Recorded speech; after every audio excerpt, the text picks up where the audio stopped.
Yo nunca imaginé que algún día me encontraría en esa situación. ¿Sabes esa sensación de que tu vida se ha dado vuelta de la noche a la mañana? Fue eso. Un día estaba casada creyendo que había construido una familia sólida. Y al siguiente estaba con 3 niños llorando en mis brazos, sin entender por qué Ricardo simplemente desapareció. Él no dijo nada, solo se fue a resolver unas cosas y nunca volvió. Nos dejó con un montón de cuentas atrasadas, un alquiler por vencer y una nevera casi vacía. Y lo peor es que, incluso después de todo eso, yo aún trataba de encontrarle alguna excusa en mi cabeza. Como si hubiera sido forzado a hacer eso. Me sentía patética por todavía tener la esperanza de verlo regresar. Poco a poco, todo se desmoronó. Intenté mantener la casa en funcionamiento, pero sin ingresos y con 3 hijos pequeños, dependiendo de mí, no resultó. Vendimos lo que se pudo, pedí ayuda a la vecina, incluso intenté hacer algunas marmitas para vender, pero no alcanzaba ni lo básico. Cuando cortaron la luz. Fue la señal de que necesitaba tragarme mi orgullo y hacer lo que siempre había prometido que nunca haría, llamar a la puerta de mi madre, allá en Minas.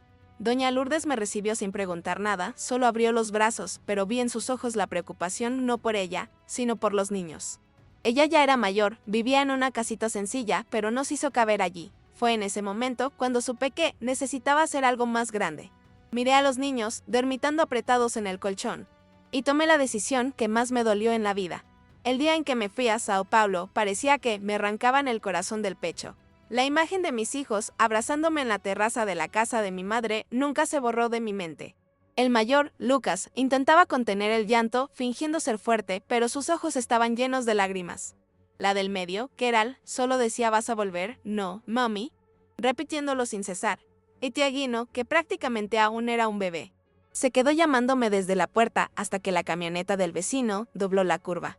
No sabía si estaba haciendo lo correcto, pero dentro de mí sentía que o me iba ya a intentar algo o ellos crecerían viendo a su madre hundirse de una vez por todas. Me fui con una mochila, algunos cambios de ropa y la promesa que les hice, mirándolos a los ojos. Mami va a volver. Con una casa solo nuestra. Al llegar a Sao Paulo, la realidad me golpeó como un puñetazo en la cara. Ya esperaba que fuera difícil. Pero no de esa manera. No tenía dónde quedarme, no conocía a nadie y mi dinero alcanzaba para unos 2 días en una pensión barata. Pasé noches en lugares que no deseo para nadie, compartiendo cuarto con gente que apenas conocía, tratando de no dormir profundamente por miedo a que me robaran mis cosas. Conseguí algunos trabajos eventuales en restaurantes, repartiendo folletos e incluso limpiando baños de bares. La ciudad era cruel con quienes estaban abajo y aprendí eso rápido. Pero nunca me permití perder el enfoque.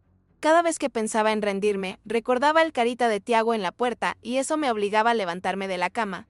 Aunque estuviera cansada, aunque estuviera enferma. Después de casi 2 meses en esa rutina de supervivencia, conseguí un puesto como auxiliar en una empresa de eventos de lujo.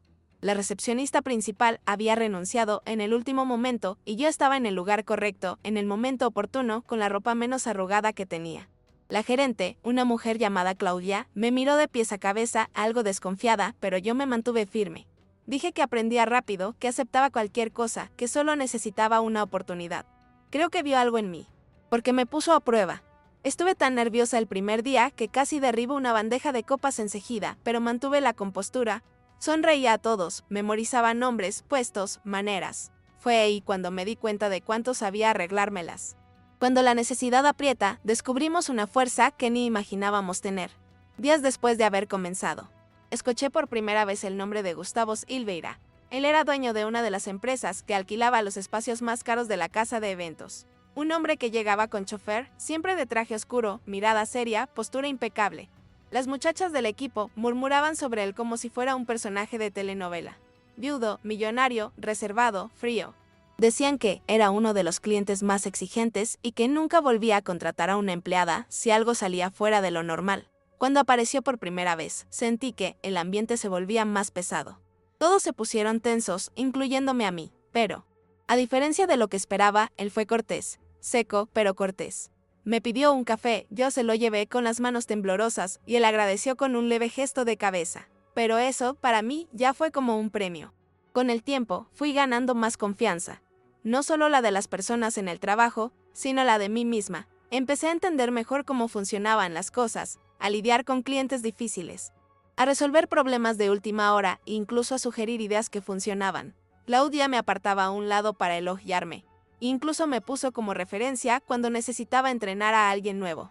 Yo aún vivía en un cuartito pequeño sobre un taller, pero ya lograba pagar mi alquiler sola, enviaba un poco de dinero a mi madre cada mes y, a veces, hasta compraba un juguete económico para los chicos. Era poco, pero me hacía sentir viva. Guardaba todas las cartitas que me enviaban con la ayuda de mi madre y a veces lloraba leyéndolas en soledad, abrazada a la camiseta vieja de Lucas que traje conmigo. Gustavo, por otro lado, seguía siendo un enigma. Iba a los eventos, conversaba con los socios, realizaba reuniones en la sede, pero nunca se involucraba demasiado con nadie. La mayoría de las muchachas intentaban hablar con él, siempre con esa mezcla de respeto y interés. Pero él cortaba cualquier intento con solo una mirada. Pero, de repente, empezó a notarme. Primero fueron preguntas simples, como cuánto tiempo llevaba allí, de dónde era. Luego, comenzó a saludarme cada vez que llegaba, y una vez incluso me ayudó cuando dejé caer una carpeta cerca de la sala de reuniones. Fue ahí cuando empezó a volverse algo extraño porque se notaba que estaba interesado, pero sin mostrarse demasiado. Era como si temiera parecer vulnerable. Y yo fingía que no me daba cuenta, pero por dentro mi corazón latía como en un desfile de samba. La cercanía entre nosotros fue sucediendo poco a poco, y tal vez fue eso lo que hizo que todo pareciera más real. Un día, él me invitó a ayudarlo a organizar un evento más exclusivo, en un lugar fuera de lo común. Yo pensé que era una broma, pero él habló en serio. Dijo que confiaba en mi capacidad de organización y que quería a alguien con buen juicio y discreción. Acepté de inmediato, aunque moría de miedo a equivocarme. Pasé días sumergida en hojas de cálculo, llamadas y presupuestos, tratando de no perder la calma. Y el día del evento, cuando todo salió bien, él me llamó a un lado. Me sirvió 2 copas de vino y dijo que hacía tiempo que no veía un trabajo tan bien hecho. Eso me derrumbó. Era la primera vez en mucho tiempo que alguien reconocía mi esfuerzo de esa manera. No hubo beso ni nada por el estilo. Solo un silencio cómodo entre nosotros. Pero en ese silencio ya estaba todo dicho. Después de ese día, él empezó a aparecer más en la oficina. Siempre con alguna excusa, pero yo notaba que era solo para verme. No era un hombre fácil. Estaba lleno de tromes, se notaba. Su esposa había muerto repentinamente en un accidente automovilístico. Y él nunca volvió a ser el mismo. Me contó eso una noche, de repente, cuando quedamos atrapados en el ascensor por casi 40 minutos. Fue allí, presos entre el 6º y el 7º piso, que finalmente se abrió de verdad. Habló del dolor, de la culpa, de las crisis de ansiedad. Yo lo escuché en silencio, sosteniendo su mano sin decir palabra. Fue en ese día que él me besó por primera vez. No fue nada de película. Fue un beso simple, algo vacilante, pero lleno de cosas no dichas. Y en ese instante supe que mi vida estaba a punto de cambiar de nuevo. Nuestra relación no fue fácil, no era el tipo de historia en la que todo comienza y fluye sin tropiezos. Había días en los que él se enterraba completamente, permanecía en silencio durante horas, mirando al vacío. Yo intentaba respetarlo, pero dolía porque a veces solo quería ser escuchada también. Veníamos de mundos completamente distintos. Y a pesar de que él me trataba bien, yo sentía el peso del juicio en las miradas de quienes trabajaban con nosotros, en las indirectas de algunas reuniones, en los chistes que hacían cuando creían que no estaba prestando atención. Pero yo no retrocedía. Ya había pasado por mucho. Aguantar chismes y envidias era poca cosa comparado con lo que ya viví. Y en medio de todo eso, él se iba abriendo más, me invitaba a cenas de negocios, me presentaba a algunos amigos cercanos. Poco a poco. Empezó a incluirme en su vida. Después de un tiempo, él me pidió matrimonio. Fue algo sencillo, en una noche común, después de un día agotador. Yo estaba descalza, con el cabello recogido de cualquier manera, y él apareció con una cajita de terciopelo azul. No hizo discursos, solo me miró a los ojos y dijo, ¿quieres seguir enfrentando todo esto conmigo, oficialmente? Yo reí, lloré y dije que sí. Y en ese momento, todo lo que viví de abandono, miedo, nostalgia de mis hijos, parecía haber conducido hasta ese instante. Nos casamos civilmente, sin fiesta, sin lujos. Solo los dos y un futuro abierto. Fue después de eso que las cosas comenzaron a cambiar de manera práctica. Compramos una casa grande, empecé a estudiar en las noches, él me apoyó en todo. Pero aún con todo ese nuevo mundo, algo martillaba dentro de mí todos los días, necesitaba buscar a mis hijos. Se lo debía a ellos, y a mí misma. Volver a la ciudad de mi madre, después de 5 años, fue una mezcla de miedo, ansiedad y culpa. Conduje todo el camino pensando en cómo estarían, si se acordaban de mí, si me odiaban. El carro nuevo, los tacones, la ropa cara, todo eso me parecía ridículo ante lo que estaba por enfrentar. No se trataba de demostrar que había triunfado, sino de enfrentar las consecuencias de la decisión más difícil de mi vida. Cuando doblé la curva de la calle de tierra, Vi la casa de mi madre tal como siempre, solo con la cerca más torcida y la pintura más desgastada. Bajé del auto con el corazón acelerado y las manos sudorosas. Mi madre apareció en la puerta con esa mirada que mezcla alegría y aprensión. Antes de que pudiera decir algo, ella me abrazó fuerte como si los años no hubieran pasado. Pero en ese instante noté que algo era diferente. La casa estaba demasiado silenciosa. Los niños estaban allí, claro, pero no salieron corriendo. Fue doña Lourdes quien los llamó uno por uno. Lucas, ahora con casi 15 años, fue el primero en salir. Me miró de arriba a abajo con una mirada dura, sin parpadear. No dijo nada. Keral salió a continuación, sosteniendo un celular viejo con el cabello recogido en un moño despeinado. Me dio un abrazo algo forzado, como si abrazara a una tía distante. Y Tiago, Dios mío. Dieguino. Había crecido tanto que ni parecía ese bebé que gritaba mamá desde la puerta. Me miró con una curiosa tristeza, como si intentara sacar de la memoria un rostro desvanecido. Eso me destrozó por dentro. Era como si ellos fueran mis hijos solo en el papel, pero en la práctica yo era una extraña para ellos. Y eso dolió muchísimo más que todo lo que había vivido. Esa primera noche. Casi no hablé. Me senté en el sofá mientras mi madre preparaba un arroz con huevo y los niños fingían estar ocupados con cualquier cosa para no tener que conversar conmigo. La televisión, encendida a bajo volumen, llenaba el incómodo silencio. Intenté hablar con Keral, le pregunté por la escuela, por sus amigos, pero ella solo me dio respuestas cortas, sin mirarme bien. Lucas ni siquiera se acercó. Se quedó en su cuarto con la puerta entreabierta. Y lo escuché jugando algún juego en el celular. Mientras tanto, Tiago andaba deambulando por el pasillo, mirando a lo lejos, como si quisiera acercarse, pero sin saber si podía. Mi madre, con ese modo suyo, trataba de suavizar la situación. Necesitan tiempo, hija. Hiciste lo que tenías que hacer, ellos lo entenderán. Pero la verdad es que ni yo misma me entendía. Dormí en un colchón en la sala, escuchando cada ruido de la casa como si fuera un puñetazo en el pecho. Al día siguiente, me desperté antes que todos. Me quedé sentada en la venda, mirando el patio, recordando cuando ellos corrían descalzos, riendo y peleándose por algún juguete. Sentí una nostalgia tan inmensa de esos tiempos que me dio náuseas. Cuando mi madre se levantó, preparé el café, arreglé la cocina, haciendo todo lo posible por ser útil. Era lo mínimo que podía hacer. Los niños se despertaron poco a poco y fui tratando de acercarme a cada uno sin forzar. Le pregunté a Tiago qué le gustaba hacer. Si quería salir a dar una vuelta conmigo. Me dijo no puedo, tengo clase de refuerzo, dolió. Con Lucas fue peor. Cuando intenté hablar, él me miró a los ojos y dijo, con una frialdad que nunca imaginé escuchar, ahora recuerdas que tienes hijos, ¿no? Me quedé paralizada. Quise explicar, justificar.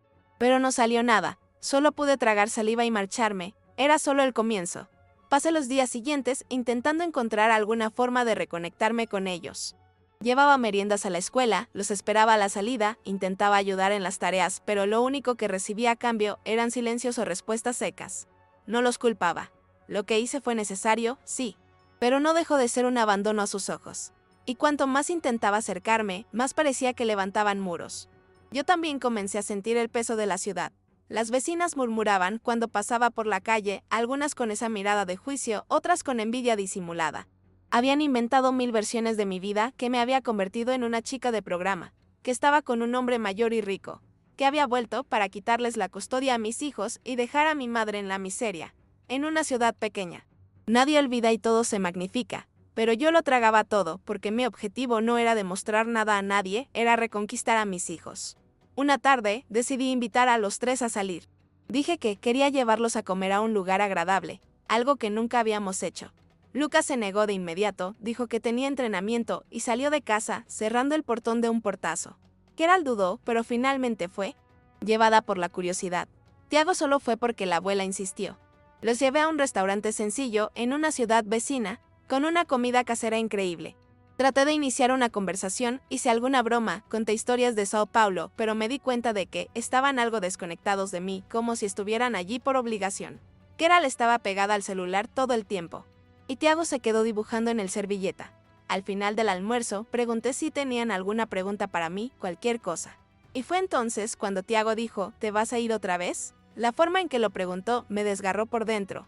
Dije que no, que esta vez había vuelto para quedarme, pero ni siquiera yo sabía si ellos me creían. A partir de ese almuerzo, empecé a notar pequeños cambios. Nada muy obvio, pero lo sentía. Tiago comenzó a sentarse más cerca de mí cuando yo estaba en la venda.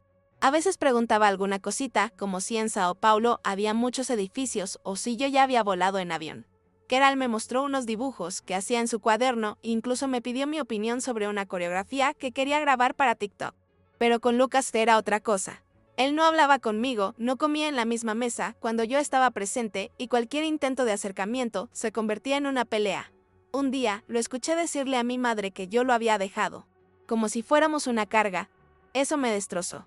Me senté en la cama y lloré en silencio, encogida, tal como lo hacía en los días más difíciles en Sao Paulo. El dolor era diferente ahora, porque allí tenía todo lo que luché por recuperar, pero sentía que podía perderlo de nuevo y esta vez sin posibilidad de regreso. Fue entonces cuando decidí hacer algo que mi madre siempre decía que funcionaba: callar un poco y actuar más, en lugar de hablar. Decidí mostrar. Empecé a ir todos los días a la escuela de Lucas, no para vigilar, sino para ayudar en los eventos en los que la directora me permitía participar. Me ofrecí como voluntaria en una acción de la iglesia local, ayudé a reformar el parque infantil de la plaza, incluso insistí en cocinar en el almuerzo comunitario de los domingos. La gente empezó a verme de otra manera, y los rumores comenzaron a cesar. Y, poco a poco, eso fue llegando también a los niños. Lucas seguía siendo reservado, pero notaba que me observaba. Hubo un día en que salía a jugar fútbol y yo solo dije, buena suerte en el juego. Él se detuvo, me miró con una expresión difícil de descifrar, y solo respondió, gracias. Para mucha gente eso no significaría nada, pero para mí fue un milagro. Un día, la directora de la escuela me llamó para hablar. Pensé que sería algo relacionado con Tiago Keral, pero me dijo que quería darme las gracias. Dijo que había notado cuánto beneficiaba mi presencia a mis hijos, aunque ellos no lo mostraran. Contó que Tiago estaba más participativo en clases, que Keral había empezado a escribir una redacción sobre una persona que inspira y que Lucas. Bueno, Lucas había tenido un altercado con un compañero que se burló de una madre ausente. Me quedé sin saber qué sentir. Una parte de mí quería correr y abrazarlo, decirle que estaba allí, que nunca dejé de amarlo, pero sabía que con el todo tendría que ir con tiempo. La herida era más profunda. Aún así, solo saber que él me había defendido, aunque fuera en silencio, fue como un rayo de sol después de días nublados. Con el tiempo, la rutina comenzó a acomodarse. Pasaba más tiempo en casa, llevaba a los niños a pasear cuando ellos aceptaban. Insistía en sentarnos juntos a la mesa, aunque el silencio reinara. Un día, Keral llegó de la escuela y me entregó un sobre doblado. Era la redacción. Mi mamá es una mujer valiente. Se fue para intentar salvarnos de un futuro malo. No recuerdo mucho de ella cuando era pequeña, pero sé que, si hubiera sido fácil, ella se habría quedado. Y si volvió, es porque aún somos su hogar. Leí eso con las manos temblorosas. No lloré en ese instante. Solo abracé a mi hija y le di las gracias. Pero esa noche lloré hasta quedarme dormida. Por primera vez sentí que quizá, al fin, estaba empezando a arreglar algo que parecía irreparable. Al final de ese mes, decidí hacer algo simbólico. Compré una casa en la ciudad, sencilla, pero con espacio, un patio y lo principal, un cuarto para cada uno de los niños. No dije nada antes, solo los llevé un día allá, diciendo que necesitaba mostrarles algo. Cuando entraron, se quedaron en silencio.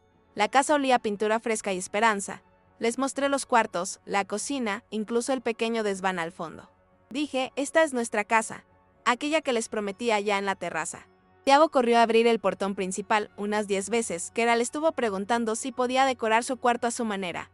Lucas, bueno, él fue el último en salir. Antes de irse, se quedó parado en la puerta de la sala. Yo estaba detrás. Sin decir nada, él se giró despacio, me miró y dijo, lo cumpliste. Solo eso. Pero lo fue todo. En los días siguientes, comenzamos a preparar todo para un cambio. Mi madre ayudó con todo, contenta, pero con esa mirada de quien sabe que luego extrañará. Ella crió a mis hijos como si fueran suyos, y yo sé que, de cierta forma, ellos también la ven como una segunda madre. Nunca podré agradecerle lo suficiente. Hubo una noche en que nos quedamos solas en la cocina, lavando los platos. Y ella dijo, sabía que volverías. Y sabía que no regresarías con las manos vacías, sino con el alma llena. Yo no respondí. Solo seguí fregando los platos con fuerza, intentando disimular las ganas de llorar. Porque al final, por mucho que haya conseguido, lo que más dolió y más valió fue este nuevo comienzo con ellos. Porque el dinero, la comodidad, un carro bonito, todo eso pasa. Pero ver a mis hijos volver a verme como su madre. Eso sí es una victoria. Después de la mudanza, las cosas no se volvieron perfectas, pero se volvieron reales. Tuvimos días buenos y días difíciles, como en cualquier familia. A veces, Lucas seguía cerrándose, Keral se quejaba por cosas triviales y Tiago hacía berrinches. Pero ahora yo estaba allí. Yo era quien los recogía en la escuela, quien preparaba el desayuno, quien les daba las buenas noches. Insistí en participar, incluso sin saber exactamente cómo en muchos momentos. Todavía estaba aprendiendo a ser madre de ellos de nuevo, con todas las marcas que dejó el tiempo. Y ellos, poco a poco, estaban aprendiendo a perdonarme. Un día, Lucas llegó de la escuela y dejó su mochila en la sala.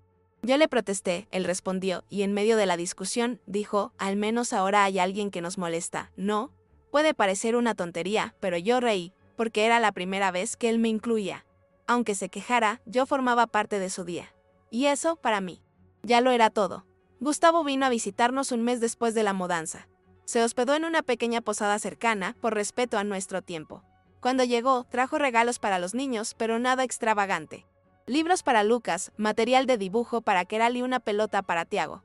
Se quedó solo un fin de semana, pero fue suficiente para que ellos vieran quién era realmente. Nada de ese estereotipo que la ciudad había creado. Él fue amable, respetuoso y paciente. El último día, mientras yo lavaba los platos, vi a los tres sentados con él en la veenda, escuchando alguna historia divertida del trabajo. Incluso Lucas se rió. Fue en ese momento que sentí que, quizás, todo estaba encontrando su lugar. No perfecto, no de telenovela, pero sí nuestro. Y eso era lo que había querido desde el principio. Poco a poco, la ciudad también comenzó a verme de otra forma. Las vecinas que antes murmuraban, ahora me saludaban en el mercado. La dueña del armario me llamó para ayudar a organizar un evento benéfico en la escuela. Incluso el párroco vino a pedirme ayuda con las planillas de la iglesia. Era como si mi regreso hubiera dejado de ser un escándalo para convertirse en una historia que la gente contaba con un poco más de respeto. Nunca insistí en dar demasiadas explicaciones. Quien quisiera saber, que preguntara. Quien quisiera juzgar, que juzgara.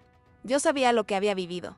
Y solo quien ha dormido con hambre o ha llorado de nostalgia aferrado a una camiseta infantil entiende lo que es tomar decisiones imposibles. No necesitaba la aprobación de la ciudad, solo la de mis hijos. Y, poco a poco, eso se iba mostrando, en forma de abrazos fuertes, de solicitudes de ayuda con la tarea, de un mensaje en el celular diciendo llega ya. Pero, como en todo en mi vida, las cosas buenas también llegaron de la manera más silenciosa. En una noche cualquiera, después de la cena, Lucas entró a mi cuarto sin llamar. Yo estaba leyendo, recostada. Él se sentó en el borde de la cama y permaneció en silencio durante unos segundos. Luego dijo, mirando hacia adelante, si no hubieras venido, quizás ya ni te tendríamos. Fue como si me estuviera devolviendo todo lo que había cargado hasta entonces. Yo no respondí. Solo extendí mi brazo y lo abracé fuertemente. Él se quedó. Permaneció allí por un buen rato, callado, recostado en mí como cuando era niño. Lloré sin que él me viera. Y en ese instante supe, había regresado. De verdad. Con ellos. Conmigo misma. Hoy, al mirar atrás. Aún no sé bien cómo lo logré. Hay días en que me despierto pensando que todo fue un sueño algo torcido, algo hermoso y algo doloroso. Salí de casa con una mochila y una promesa. Y volví con cicatrices, sí, pero con la fuerza para reconquistar todo lo que realmente importaba. Aún hay mucho por sanar, lo sé. A veces Tiago todavía pregunta por qué estuve tanto tiempo ausente. Keral tiene crisis de inseguridad y Lucas, aunque más cercano, aún guarda cierto recelo. Pero ahora estoy aquí, todos los días. Con paciencia, con presencia, con verdad. Ya no soy la misma Mariana que se fue de madrugada a Sao Paulo, y ni quiero serlo. Aquella mujer necesitó desaparecer para que yo pudiera volver a existir. Me fui, pero regresé. Y eso, para mí, es más grande que cualquier final feliz de telenovela. Curioso cómo sucede la vida. No hubo una gran vuelta de tuerca al final, ni una escena dramática o una explicación milagrosa. Simplemente sucedió. Un día volví y me fui quedando. Los niños me fueron aceptando, la ciudad dejó de hablar. Y el dolor, bueno, también se fue volviendo más silencioso. Hasta hoy no sé si tomé todas las decisiones correctas. Pero sé que hice lo que pude con lo que tenía. Y aunque el pasado nunca se borre, hoy duermo con la conciencia tranquila. He regresado. Y, aunque ahora no prometa nada grandioso, esta sigue siendo mi única promesa inmutable, estoy aquí. Y no me iré más.